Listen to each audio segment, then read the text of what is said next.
It's the primary challenge that former President Trump warned would happen to Republicans who did not stand behind him.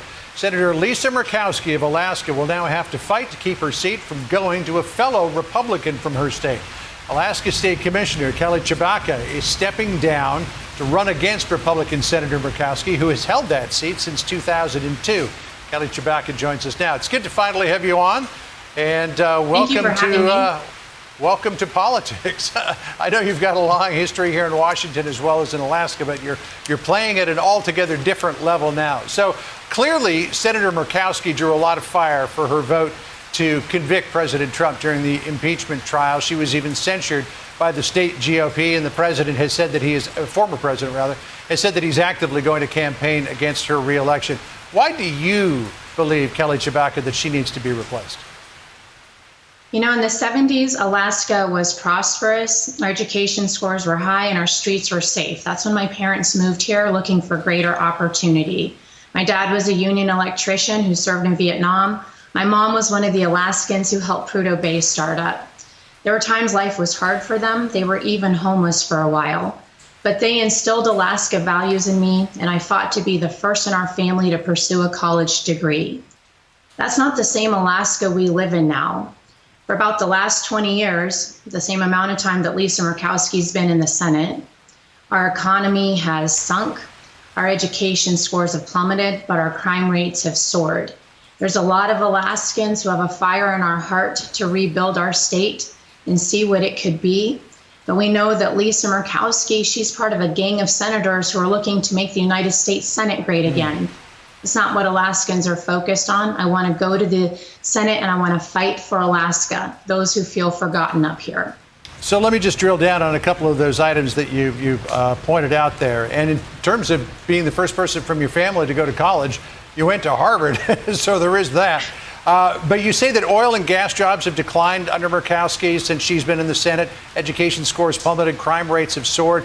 There has been a decline in oil and gas jobs since 2016, but for the decade prior to that, and obviously a big one since COVID hit, but for the decade prior to that, jobs in the oil and gas industry were pretty stable.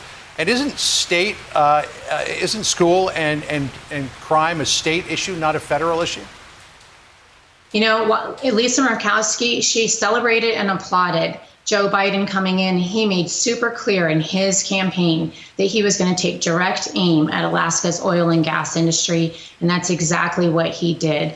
Our oil and gas industry has taken a huge hit just in the time that he's come in. And as you said, our industry is dependent on our oil and gas jobs. Lisa Murkowski also was voted to approve illegal immigrants coming into our country and staying here. And then she was the deciding vote to keep Obamacare, which has increased our healthcare costs, but then decreased our healthcare choices for way too many Alaskans. Those are some of the things Alaskans are particularly concerned about. Another thing that's happened is we are a huge military state. Last time Joe Biden was at the White House with Barack Obama, they cut our military funding 20 to 25%. Under President Trump, he increased military funding and support. That's something else we're watching up here in Alaska. Yeah, there's no question that the President Trump did increase military spending, but also I think it should be pointed out that Lisa Murkowski just recently torpedoed the nomination of the Deputy Interior Secretary over fears that she was going to lead to a further decline in the oil and gas industry there. I want to ask you this question, though. You have got some of former President Trump's campaign people like Bill Stepien, Tim Murtaugh, who are working for you. Do you expect to get the endorsement of President Trump? Do you want it? Would it help? I would love to have the endorsement of President Trump.